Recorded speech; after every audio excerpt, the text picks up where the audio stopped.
नमस्कार। ज्योतिष विद्या सागर में आपके स्वागत है। मित्रों, नारद जी ने हिमवंत पर्वत से कहा था कि कह मुनीष सुन हिमवंत जेहि विद लिखा लीलार, देव दनुज नर नाग मुनि कोन मेटनिहार। विधाता ने इस विधि में अपने जो इस लीलार पर लिख दिया है उसको कोई देव दनुज नर नाग मुनि कोन मेटनिहार, कोई मिटाने वाला नहीं है।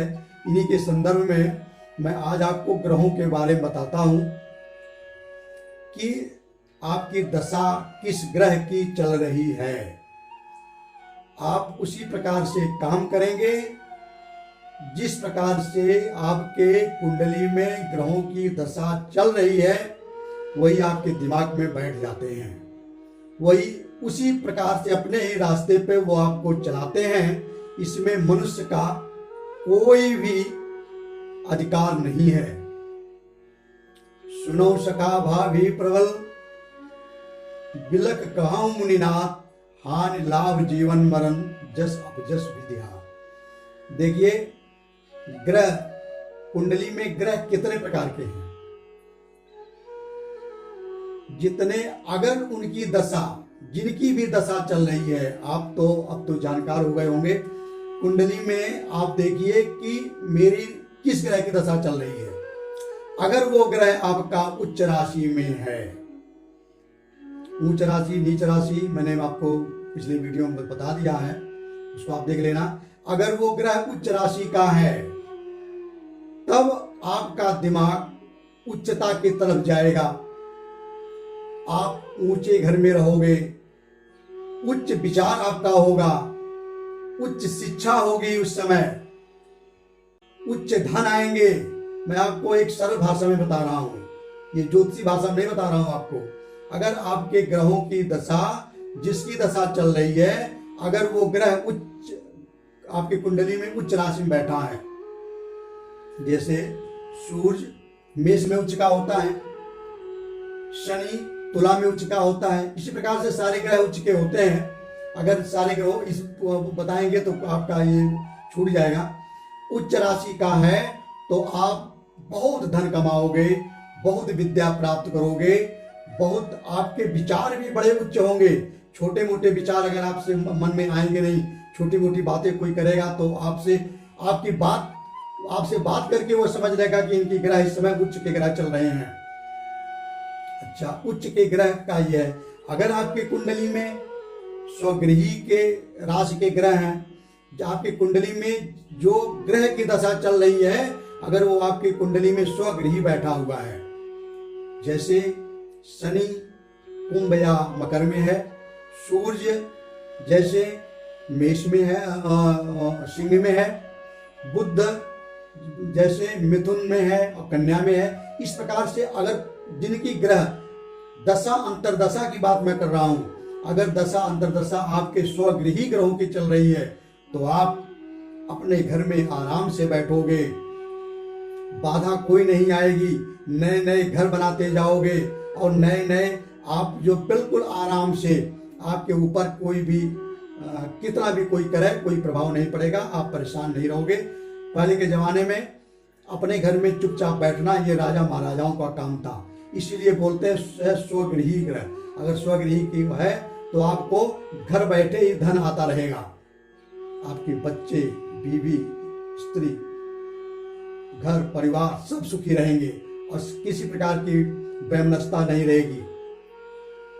वहीं अगर आपका ग्रह मित्र राशि का है, जिनकी दशा अंतरदशा चल रही है, वो आप अपनी कुंडली में देखिए। अगर वो मित्र राशि में बैठा है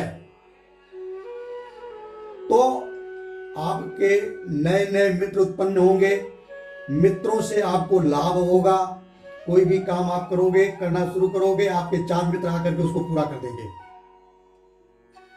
नए नए मित्र और जुड़ते जाएंगे, आपकी परिचय बढ़ती जाएगी, ख्याति बढ़ती जाएगी, अगर ग्रह आपका मित्र राशि का है। और अगला क्या पॉइंट है, शत्रु राशि। अगर आपका जो दशा अंतरदशा चल रही है जिस ग्रह की, अगर वो अपने कुंडली में, आपकी कुंडली में शत्रु राशि में बैठा है मित्रों, तो आपके नए नए शत्रु बनेंगे। कोई भी काम आप शुरू करोगे तो शत्रु आके उसको रोक देंगे। ये आप देख लेना कि मेरी जो ग्रह चल रहे हैं वो मेरी कुंडली में शत्रु राशि में बैठे हुए हैं। ये सरल पहचान है।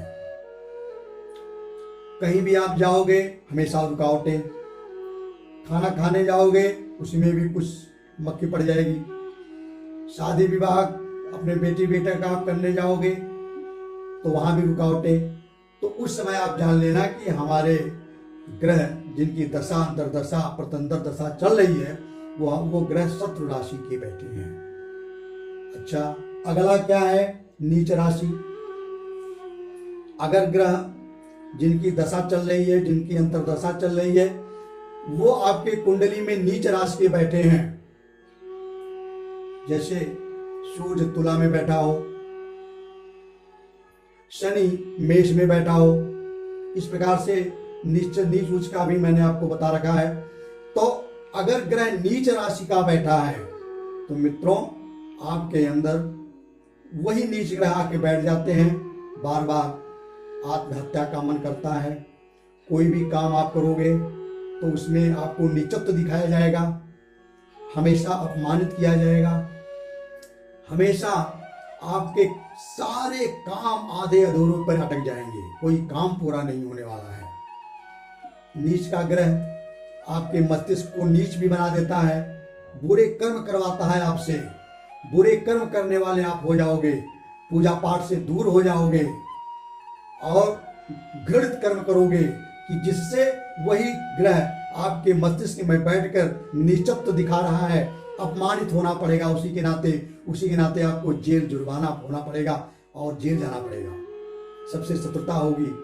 अगर ये सारे काम हो रहे हैं आपके जीवन में तो आप समझिए कि जिनकी दशा चल रही है वो ग्रह नीच का बैठा हुआ है मेरी कुंडली में। इस प्रकार से नीच बातें आएंगी, किसी की चोरी कर देते हैं, किसी का अपहरण कर लेते हैं, किसी का बलात्कार कर देते हैं, किसी को, सारे नीच कर्म आपके दिमाग में आ जाएगा, उच्च कर्म आपके दिमाग से भग जाएगा। वही ग्रह हमारे दिमाग में बैठ जाते हैं, उसी प्रकार से काम कराते हैं और फिर दंड भी वही दिलवाते हैं। अगला है अस्त।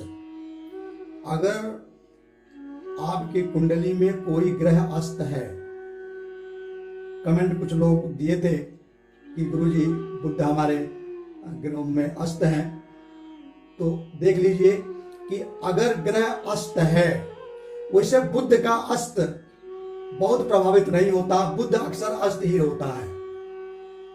बुध राजकुमार है, सूर्य राजा है।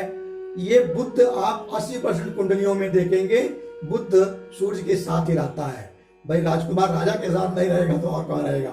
इसलिए और कोई ग्रह अस्त है तो बीमारी होती है, तो मृत्यु या मृत्यु तुल्य कष्ट देगा ये।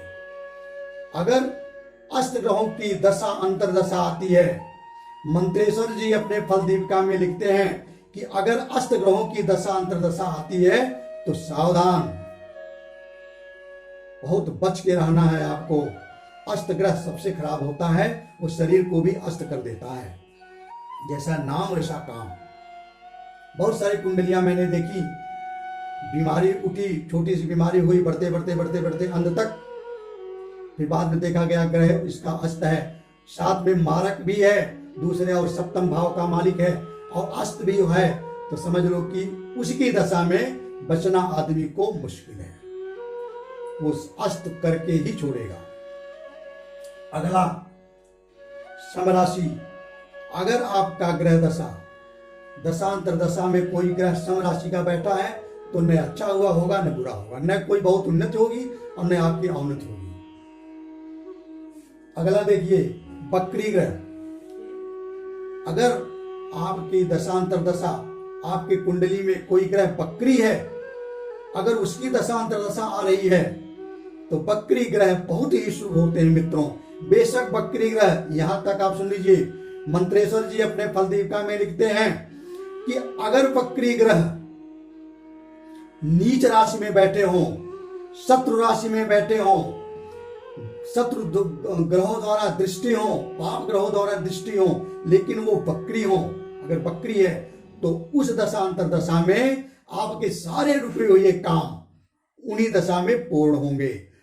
आप हमेशा उन्नत करोगे, धन, वैभव, सुख, पुत्र, पत्नी, स्त्री सब आपके उन्नतशील रहेंगे, धन बढ़ेगा। बकरी ग्रह की दशा अंतरदशा आती है तो बहुत ही शुभ होता है। बेशक वो ग्रह अपने नीच राशि में बैठा हो, शत्रु राशि से, पाप ग्रहों से दृष्ट हो, लेकिन उस दशा में आप बहुत ही उन्नत करोगे। अगला है वर्गोत्तम ग्रह, जो सबसे अच्छा फल देने वाला ग्रह होता है वर्गोत्तम ग्रह। वर्गोत्तम ग्रह क्या होते हैं? लगन कुंडली में जिस राशि में जो ग्रह बैठा हो, नवांश कुंडली में भी वही ग्रह उसी राशि में बैठ जाए तो वो वर्गोत्तम ग्रह होता है। इसकी दशा अंतर दशा जब आती है मित्रों तो आदमी बहुत उन्नत करता है, सारे बिगड़े हुए काम बन जाते हैं, राजा की तरह जीवन जीता है वो, चक्रवर्ती होता है वो। कोई भी कंपटीशन करेगा, कोई भी चुनाव लड़ेगा, उसमें अगर उसकी वर्गोत्तम ग्रह की दशा है तो वो बिल्कुल निष्कपट निस्संदेह ही उन्नत करेगा। मित्रों, एक कुंडली में इतनी दशाएं, इतनी ग्रहों की अवस्थाएं होती हैं। कौन कौन? उच्च राशि, स्वगृही राशि, मित्र राशि, शत्रु राशि, नीच राशि, अस्त, सम राशि, बकरी ग्रह और वर्गोत्तम 9 अवस्थाएं होती है। मैंने आपको इसलिए ये वीडियो बनाया कि आप अपनी कुंडली में पहचान सकें कि हमारा कैसा समय चल रहा है। मित्रों नमस्कार, वीडियो को लाइक सब्सक्राइब करना। अब अगले में कुछ और महत्वपूर्ण चीज लेके आएंगे, उसको आप जरूर देखना। धन्यवाद।